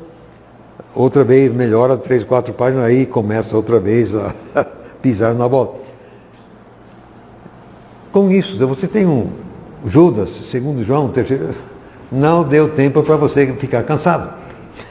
Então, o sujeito está tinindo o tempo todo e com isso praticamente não faz. Tem 5 livros no Novo Testamento para os quais eu não tenho ainda um manuscrito perfeito da família 35 na minha mão. A saber, Marcos, Lucas, João, Atos e Apocalipse. Todos os demais eu tenho pelo menos um, se não 10, se não 20 cópias perfeitas. Em Marcos eu tenho um manuscrito que errou uma letra. Só não é perfeito porque errou uma letra. Tá ruim, não tá? Em João também eu tenho 2 manuscritos que só não são perfeitos porque erraram uma letra. Os 2, uma letra. Tá ruim, não? Simplesmente impressionante. É impressionante. Já que estou falando disso, isso aqui tem a ver com o nosso caso. Em média, os manuscritos bons da família 35, você tem que cotejar, ver assim, 4 ou 5 páginas de um texto grego impresso para achar uma variante, um erro. O manuscrito mediano, assim, mais ou menos, meio termo, sim, da família 35, vai fazer um erro cada 2 páginas. Isso só... Manuscritos bizantinos, fora da família 35, vão fazer entre 3 e 5 erros cada página. E manuscrito do tipo alexandrino vai fazer entre 15 e 20 erros por página. O que claramente mostra que quem estava copiando o manuscrito alexandrino não estava levando o seu ofício a sério. Ora, bolas, você faz 20 erros numa página, está doido. É um copista egípcio. Hã? Um copista egípcio. Por aí. Por aí.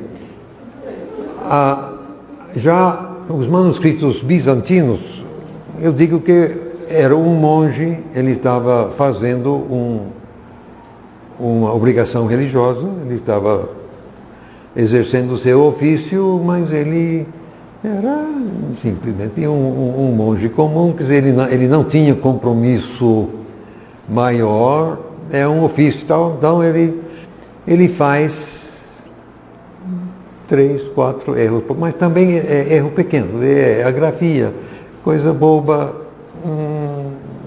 não tem maior importância.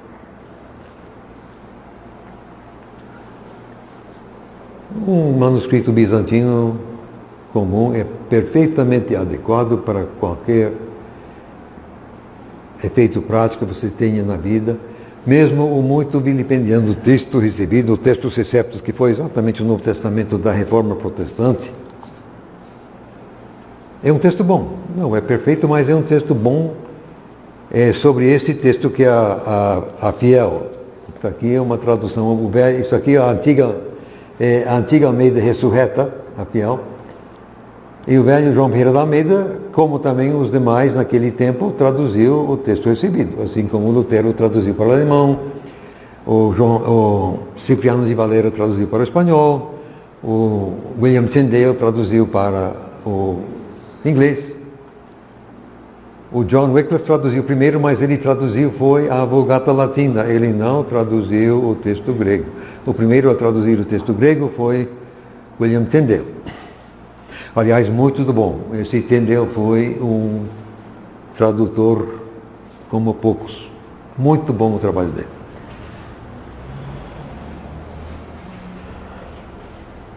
E agora, onde estou? Eu quero, antes de parar, ler a conclusão. E estou aqui, quer dizer, ninguém está me aguardando em casa, eu sou viúva, então estou aqui para conversar com quem quiser depois conversar, não tem problema. Como eu estou aqui com o meu próprio carro, observações finais. Até este ponto, eu tenho lidado com o largo rio de transmissão normal do texto no Testamento. Este amplo rio é comumente chamado de texto bizantino, ou então majoritário. Esse largo rio é composto de muitas linhas distintas de transmissão dentro dele. Já citei o Frederick Visser, ele postulou 36 linhas assim.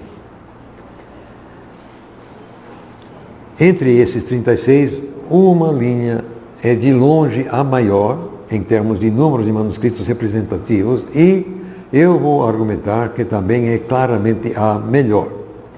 Eu chamo essa linha de transmissão a família 35. Por quê?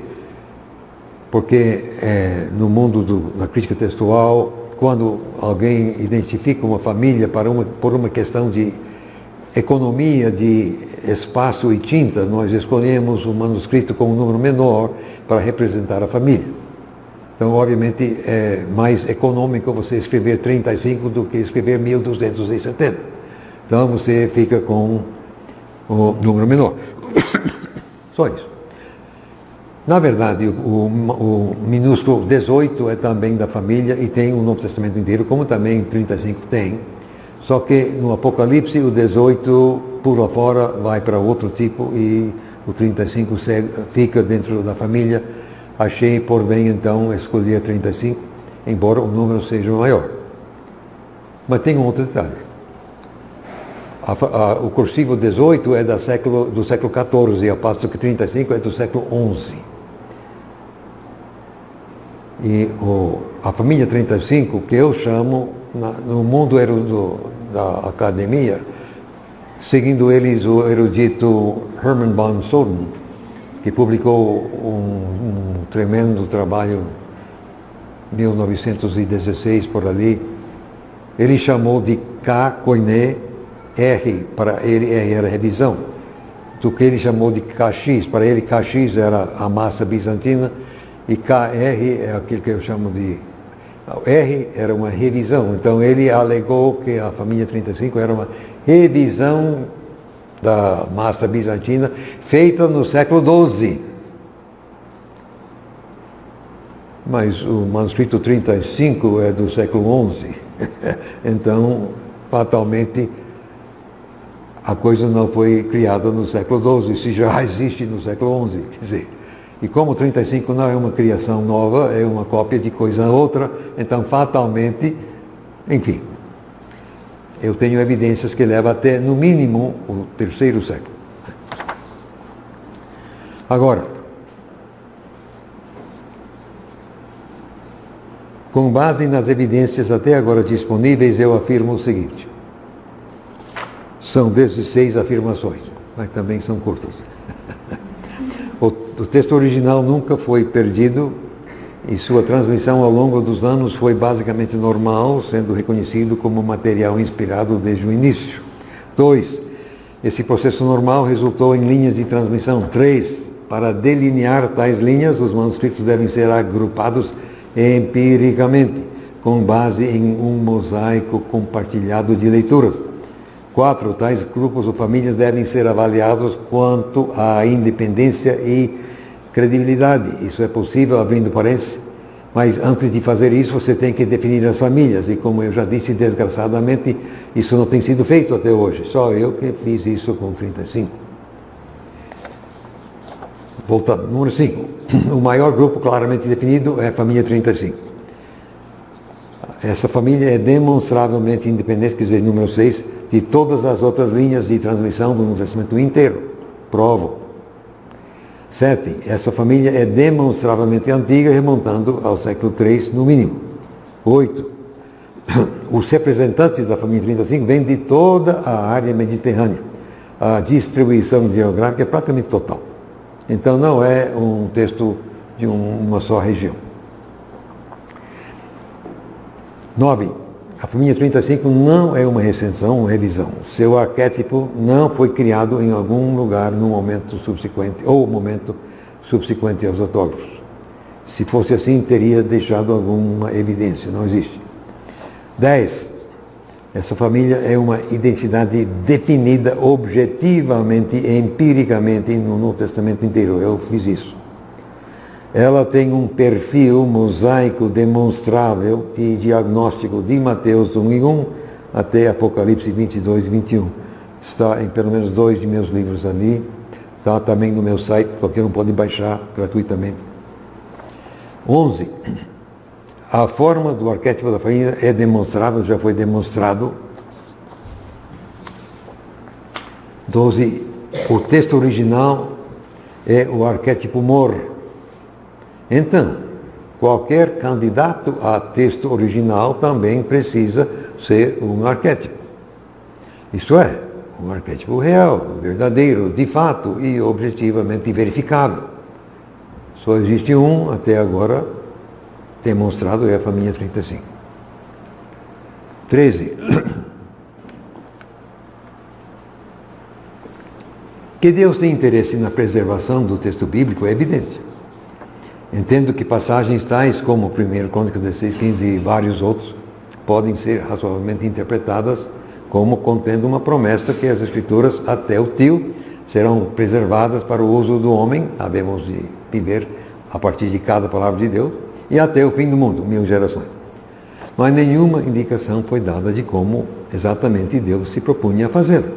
Havemos de deduzir a resposta a partir do que ele tem realmente feito.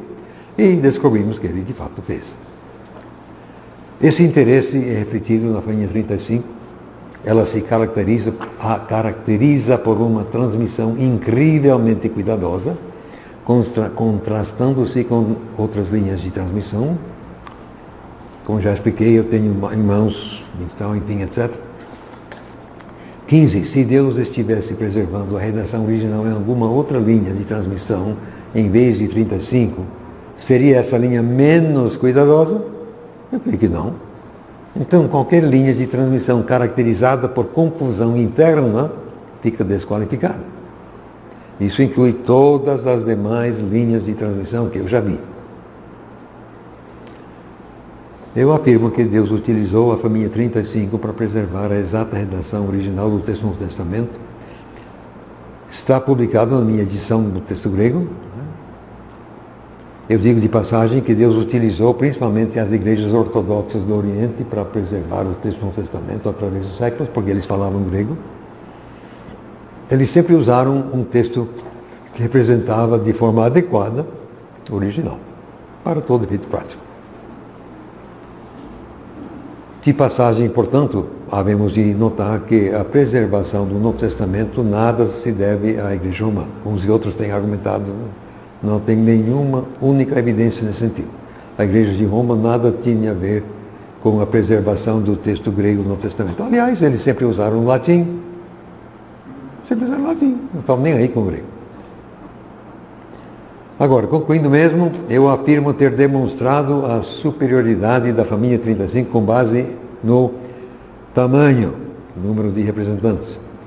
Independência, isso é cabal, eu posso provar isso, é independente de todas as outras linhas de transmissão, de fora a fora. Idade, até o terceiro pelo menos. Distribuição geográfica, praticamente completa. Perfil, empiricamente determinado. Esmero, isto é, dos copistas. E abrangência, isto é, todos os 27 livros.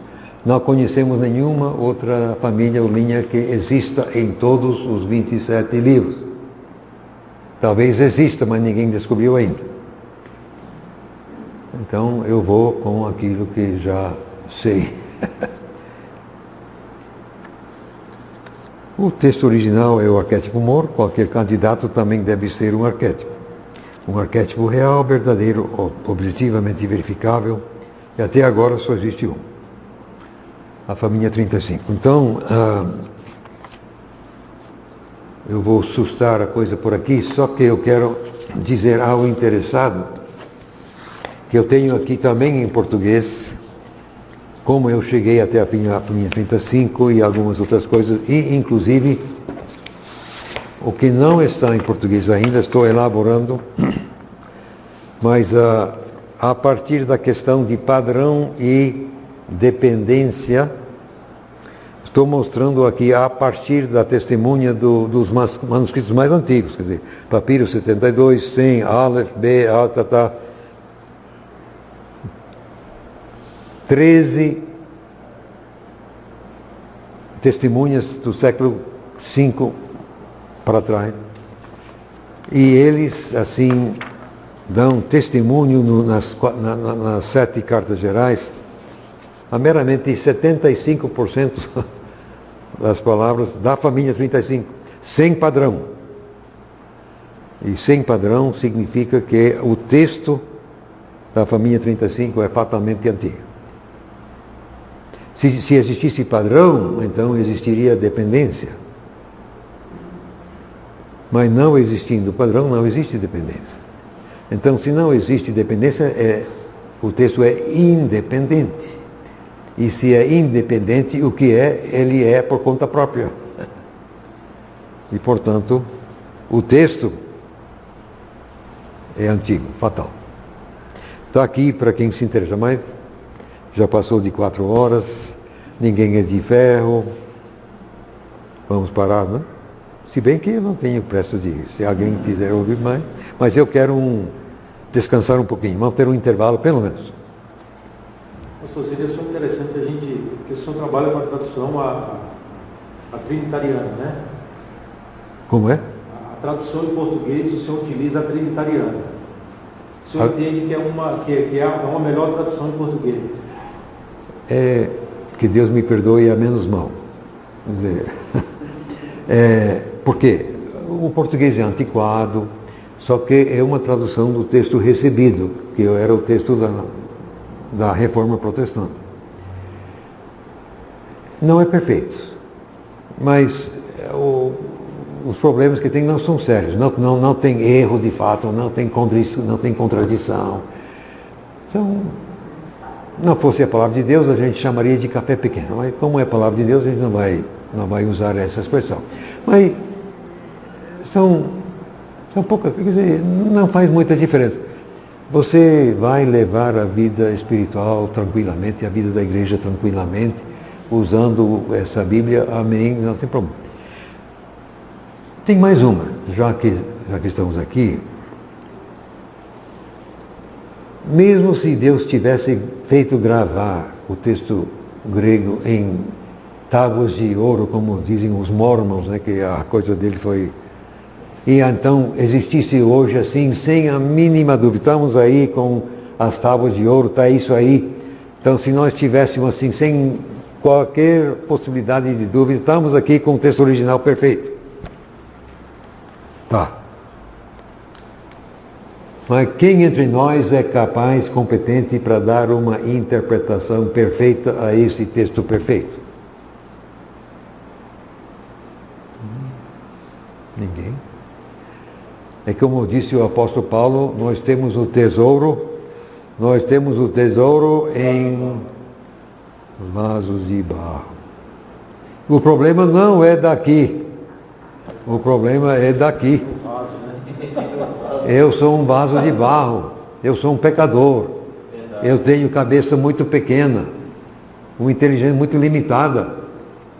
Eu sou incapaz de fazer uso total de um texto perfeito. O texto é perfeito, mas eu não sou. Eu não sou perfeito. Eu sou incapaz de fazer um uso perfeito de uma Bíblia perfeita. Então, cabeça calma, cabeça fria, não vamos assim levar o negócio para onde não precisa ser levado. Esta Bíblia é perfeitamente adequada para todo efeito. Então, permitindo Deus, nós vamos oferecer uma coisa talvez melhor. Já tem aí os 4 evangelhos. Quem quiser baixar no meu site está aí, mas deve ser publicado já dentro desse mês, querendo Deus. Aí qualquer um pode comprar qualquer um dos meus livros pelo Amazon.com, mas existe, você sabe agora, Amazon.com.br, você pode comprar qualquer coisa com real, você não precisa mais de dólar, você pode comprar com real. Qualquer coisa dessa. Então, a dificuldade é exatamente que nós somos imperfeitos. Eu sou imperfeito. Então, eu entendo, é importante brigar por um texto perfeito, porque é o padrão. É até aqui que nós... Mas, dito isso, vamos com calma, né? Vamos com calma. Pois não. A questão do Amazon é para quem quer ter o livro encapado daquele jeito. Porque se você quiser baixar gratuitamente, está no formato PDF. A intenção aqui é divulgar a palavra de Deus. Mas se você quiser ter um bonitinho para colocar na estante, é na Amazon. Em português já tem para baixar. Já tem. Marcos, Lucas, João, Romanos, Atos ainda está... Eu estou trazendo Atos agora, mas Mateus, Marcos, Lucas, João e Romanos, que eu fiz fora de série, já estão no meu site. Você pode baixar gratuitamente, imprimir, pintar, bolar, não tem problema. Não é meu, é de Deus. Oi. O senhor falou que para Romanos, para Atos e para outros livros aí, acho que 5 livros, o senhor não tem uma cópia cotejada assim, perfeita, né? Falei. Aí a pergunta é, qual tem sido a dificuldade que tem impedido que o senhor ter uma cópia perfeita? Meramente entre os manuscritos que eu já cotejei, não encontrei ainda. Isso não significa que não exista. Sim. É que eu não encontrei ainda. Mas, como já disse, em Marcos, eu tenho um que só falta uma letra. Em João, eu tenho 2 que só falta uma letra. Em Lucas, eu tenho um que falta 2 ou 3 letras. Então, é praticamente. Marcos, Lucas, João e Apocalipse, eu tenho cópia feita a partir de um exemplar perfeito. Pelo menos, eu deduzo dessa forma. Unicamente para Atos, eu não tenho cópia sequer feita de um exemplar perfeito. Mas mesmo assim, apesar do consenso da totalidade de manuscritos cotejados, eu sei qual é o texto, o arquétipo de Atos, mesmo que eu não disponha de uma cópia perfeita. Isso é científico.